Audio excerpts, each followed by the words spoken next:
If you or someone you know has diabetes, you may have built up an extra supply of test strips and lancets. That's where we come in. We'll buy the supplies that you don't need and resell them to those in need to prevent waste. Help us make diabetes management more affordable. Visit us at teststripswithaz.com.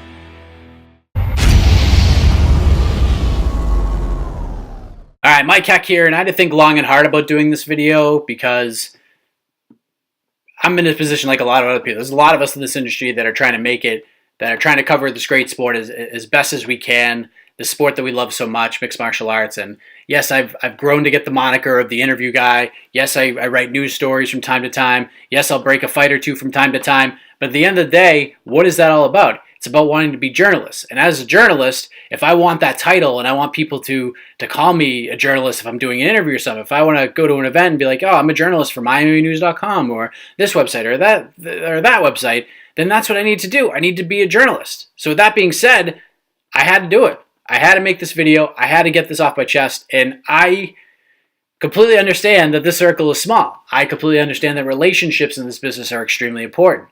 And at the same token, if this ruffles some feathers and I lose access, then I am okay with that. I am willing to live with that. That's fine. I'll feel better about myself because I said what I needed to say. This is about covering the sport as a journalist. This is not about being PR. And of course, when we do these interviews, we're promoting the upcoming fights. We're promoting the fighters. We're promoting the events. But if we can't speak our minds and do our jobs, then what are we doing here? Like, are we really what we say we are? Are we really journalists? I don't think so. So really the point of this video is to talk about a video that's been surfacing all over social media. You've probably seen it at this point, especially if you're in New England. CES held a press conference to promote CES 56, which is coming up on May 31st. It's 1 week from tomorrow.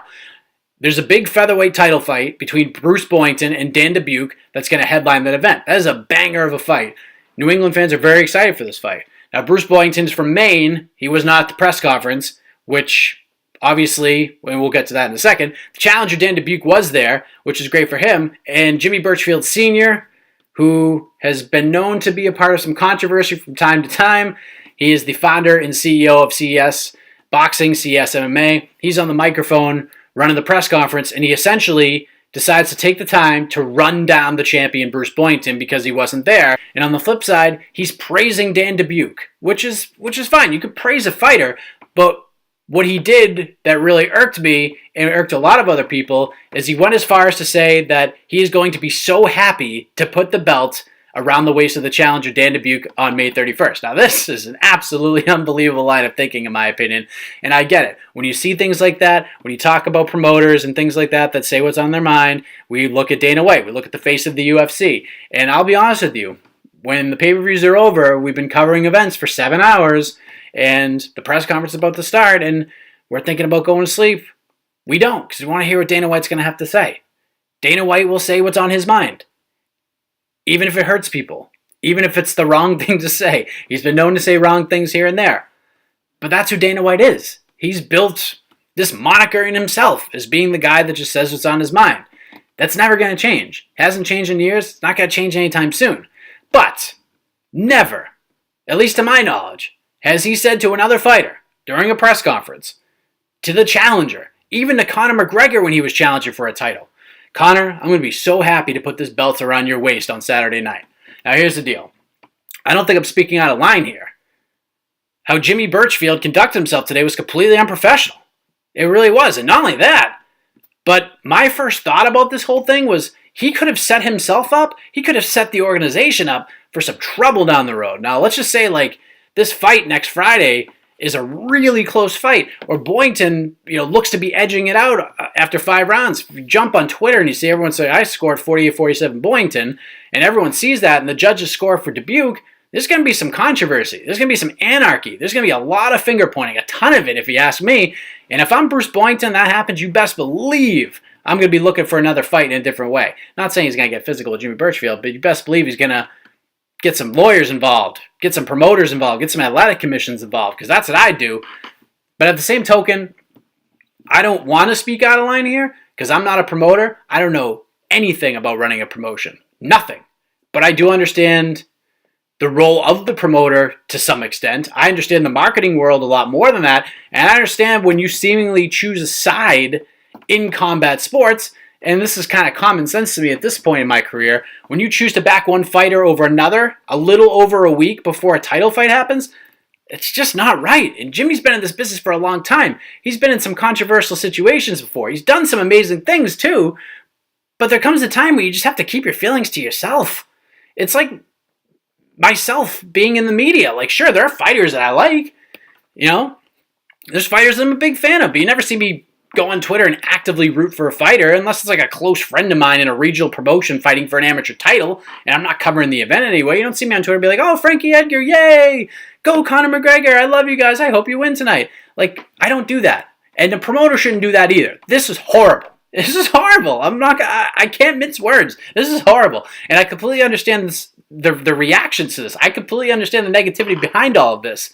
And I completely understand members of Boyington's team, Boyington himself, family, friends of his. Like, I can understand them being really pissed off now. I've even seen other New England promoters who have promoted Boyington's fights, who have had Bruce Boyington fight for them, speaking out about this as well. And I get it. I understand it. If I'm Bruce Boyington, I would totally understand if 8 days away from the fight, he just said, you know what? I am fighting for this guy. I'm not fighting for this guy. Like, I know I'm on the marquee and, you know, I'm the champion and all, but I don't want to fight for this guy anymore. If he's going to run me down like that when I'm not even there, I don't want to fight for this guy. But I could also understand, as a fighter and as an athlete, using this as bulletin board material to, you know, kind of let the man down a little bit. Now, everyone I've spoken to from the organization over the years with CES, I don't want this to be like a big CES dump fest, but everyone I've spoken to over the years from CES, from the matchmakers to the PR team to the fighters themselves, have always been great with me. They've always represented the organization extremely well. And I have a lot of respect for a lot of people that work there. There's some great people that work for CES, that compete for CES. Fighters are amazing people. But this is awful. This is an awful display at the press conference today. And if I didn't say anything, I'd sit here and think about how angry it made me to see that. And who am I at the end of the day? But I wasn't sure if I was going to say anything, but I had to, and I'm glad that I did. But again, I'm not a promoter. I don't know shit about it. Okay? I don't know how to run a promotion. I don't know anything. But if I did, if I'm in this position, you got to do something. If you want to move forward from this, you got to release a statement. You need to apologize for your unprofessionalism today. And at the end of the day, as MMA fans, and I've said this many times, and I know a lot of people agree with me on this, they can be very fickle. They can hate more than any sports fan on the planet, and they're very passionate at the same time. But if you do that, and you try to make this right, and you try to move on from it, you know, the fans will move on as well. But do something to fix this and promote this fight. Talk about two New England badasses fighting for the belts. Like, I just drives me nuts. Like, nobody talking about how happy you're going to be to wrap the belt around somebody's waist. Like, come on, man. It's just crazy. That's all I have to say. Hopefully this gets fixed. And as a fight fan, as a member of the MMA media, as someone who tries to promote positivity in the sport, I hope this gets done. I hope we can put this all behind us. I hope this is just one of those moments down the road where, like, man, I'm glad that fire got put out real quick. But that fire needs to get put out real quick because there's going to be a lot of problems if there isn't. I think especially if the fight goes in a really awkward, controversial way. But this really pissed me off. I got to say, as an MMA media member, as a fan of the sport, today pissed me off, and hopefully they can get rectified, and we can look forward to a really, really good featherweight title fight coming up next Friday at CES 56. Thanks for watching, everybody. I had to do it.